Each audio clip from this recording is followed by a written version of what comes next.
Hi, this is Ambie from Board Game Blitz, and today I'm going to share with you my top 10 games of all time. That's this many. I have done the rest of my top 100 lists and videos, and I have some caveats here that I mentioned in my first video of the list, so keep that in mind when I tell you my top 10, but especially keep in mind that I excluded escape room board games from the list, because otherwise my whole top 10 and maybe my top 100 would all be filled with escape room games.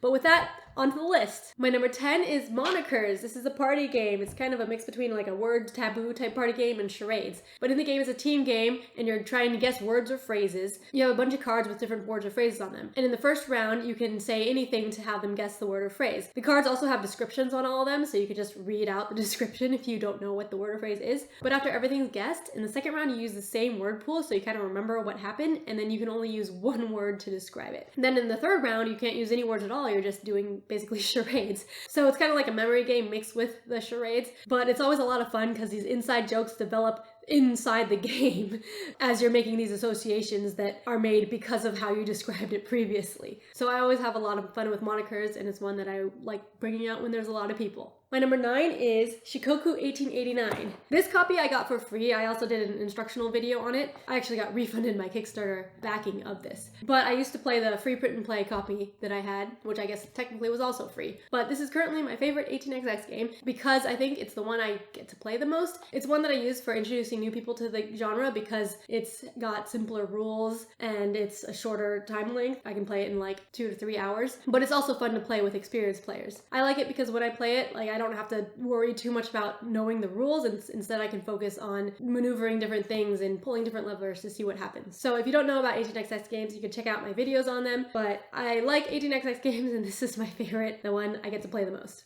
My number 8 is Witness, a cooperative game, kind of deduction-y, but this is a 4-player only cooperative whispering game. The game has a bunch of different cases, and in each case, you're trying to answer 3 questions based on information that they give you. But the information is split out into 4 parts, so each person gets one chunk of the information. The way you pass it to someone else is you're whispering it to the person next to you, to your right, and then the next round, that person will whisper it to the next person, and then the person will whisper to the next person. But you have to whisper everything you know, so the person to your left is only going to hear your information through the other 2 people that you've whispered to. So there's kind of like a memory telephone game aspect to this, but I like that combined with like the logic deduction part of figuring out the clues in the cases. It's a very unique game, but I don't get to play it often because it's exactly 4 players.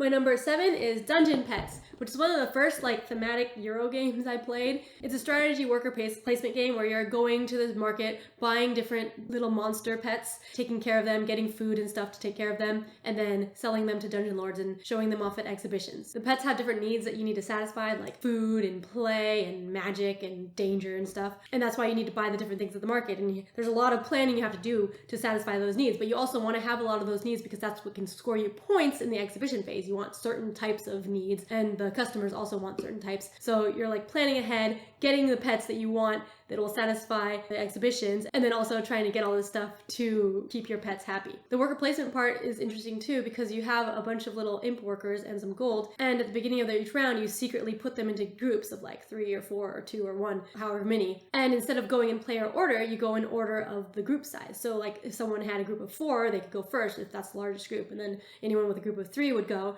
So if you have the largest groups and no one else has a group of 4 or like 3, then you might go twice in a row. So it's interesting like trying to divvy up your imps to have enough actions, because like if you have big groups, then you might only have a couple groups and you won't be able to do as much as you want. But you need to get those spaces before someone else goes there. So the planning and trying to get what you need while also seeing what other people need and trying to make sure that they don't take what you need is a lot of fun. And I really like Dungeon Pets. The theme works really well and the game is also really good. My number 6 is Cross Clues, a cooperative word party game. There's a creative words that cross them down and you're trying to find a clue to connect the 2 words. If your grid coordinate is like E3, then you want to find a clue to connect those 2 words and everyone else guesses. But the cool thing about this is it's all real time. Everyone has a clue coordinate that they're trying to give and everyone else can guess at the same time. So like there's no turns, you can all just think of clues at the same time and then whoever has a clue just says it. So I really like that because it takes out the downtime in games like Codenames where you're just waiting for your person to give a clue. But here everyone is giving a clue and everyone can guess, so everyone's just always active. I mean, I like real-time cooperative games, so that's what this is. So Cross Clues is my number 6. My number 5 is The Ravens of 3 Sahashi. This is a 2-player asymmetric cooperative game. It's kind of puzzly. and it's very unique and hard to explain. But basically there's two parts. One person is kind of like a press your luck. They're turning cards over from the deck and then also placing them in the middle in a spatial puzzle. And then the other person has some hidden information and they're taking cards and putting them into their memory row and trying to like communicate to the other player what they need by the actions that they do. So it's kind of a puzzly game for the one person and then also trying to like figure out what the other person is thinking. And then for the person who is trying to communicate things, it's like trying to make your message known without being able to talk. And so I like those like limited communication games, and this is a very unique two-player game. It's asymmetric cooperative. Like there aren't that many that I've played that are like that. So I like the Ravens of Three Sahasri. My number 4 is Fuse, another real-time cooperative game. This one is dice rolling and you're trying to defuse bombs. There's cards that represent bombs and each card has different dice retirements on them that you're placing the dice on in order to defuse the bombs. You're trying to get through all the deck before the time runs out. When you're rolling dice, one person has to take dice equal to the number of players and roll them, and then everyone has to take one of the dice. And if you can't place your die, then it's bad and like people end up losing dice. So it's frantic. You're trying to say like, okay, I need this dice in order to place on my card and complete my bomb. And you're trying to do this all before time runs out and then everything explodes. But this is a nice go-to real-time cooperative game for us. Like we've played it a lot. It's very easy to set up and it's relatively easy to learn. So Fuse is one of my favorite real-time cooperative games.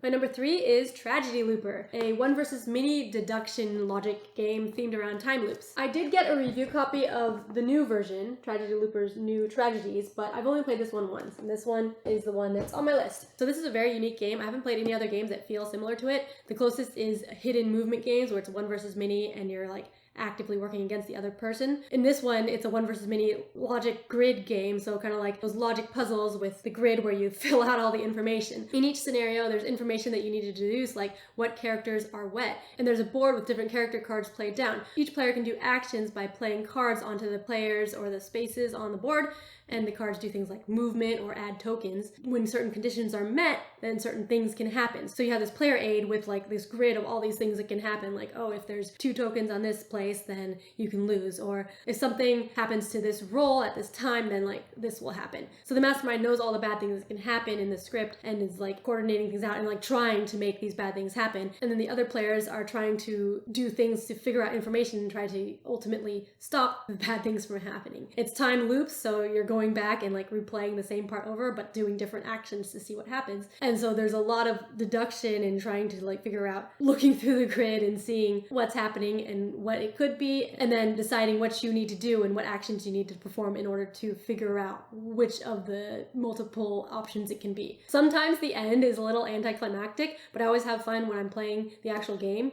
So this is still one of my favorite games. And it's actually the only game that I've like made an actual video review of so far. So you can watch that for more info on it.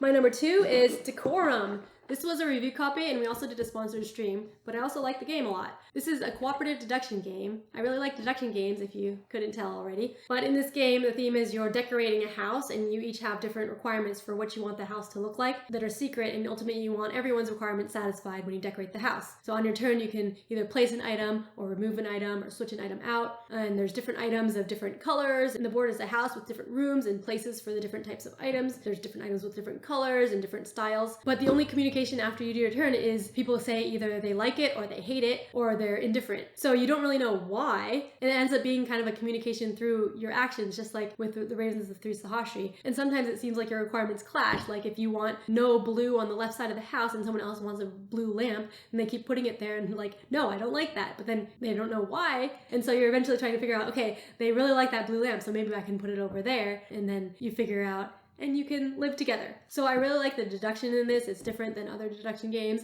and it works well cooperatively. And my number 1 is Space Alert, another real-time cooperative game, my favorite real-time cooperative game. This is a complicated real-time cooperative game. I have a how to play video of it, but in the game, you're on a spaceship trying to take pictures of like a sector of a galaxy and survive for 10 minutes before you warp out. The game comes with a CD, but I don't think I've ever used the CD because I didn't have a CD player. We have a fan-made app, I think, that we use. But that app or CD will tell you events that happen. So there's a board that's the ship with different segments, and there's a deck of alien cards and other threats, and there's a time track that'll be like 12 different time steps. And the app will say, at time 5, an alien comes out in the red sector. And so you're gonna be following what the app says to to see what happens and what you need to defeat or survive. And the way you play the game is it's programming movement. So you have these cards that are double-sided. There's movement and then buttons that you press. So you're gonna say, okay, on turn 1, I can move to this side, and then I can move here. I can press the A button to fire the laser, and you're trying to coordinate with everyone else because sometimes you need multiple lasers fired or multiple buttons pressed or something in order to get enough damage to kill the aliens. So you're coordinating, placing down on the certain steps. And all of that is real time, time 10 minutes. So at the end of that, after all that hectic like planning phase, you have a resolution phase. It's not real time. And you see if what you programmed was actually what you intended, which a lot of times it's not. So it can be really funny when you mess up, like you try to shoot on turn 3, but then, oh, whoops, I accidentally did it on turn 4. If you mess up, sometimes things are delayed, and then the aliens end up damaging the ship because you had planned it to exactly kill the aliens, and then so if that didn't happen, then the aliens got through. So this is a lot of hectic planning, which I love, and it's really amazing when you actually do what you planned. I always play it multiple times in a row. Like the first time we fail miserably, and then like we eventually get better, and like it's really exciting when we win. So Space Alert is my favorite game. All right, yay! So that was my top 10 games of all time. I think this is the first time I've owned all of the games on like one of my sections of top 100 list. So I got to do that. Thanks for watching. Hope you enjoyed. And you can always check out the rest of my top 100 list to see more games that I like. And let me know what your favorite games are in the comments below, or games that you think I might like that aren't on my list. You can also check out some of my other videos. I do have how to play videos of a few of these games here if you want to know how to play. But thanks for watching Board Game Blitz. Bye!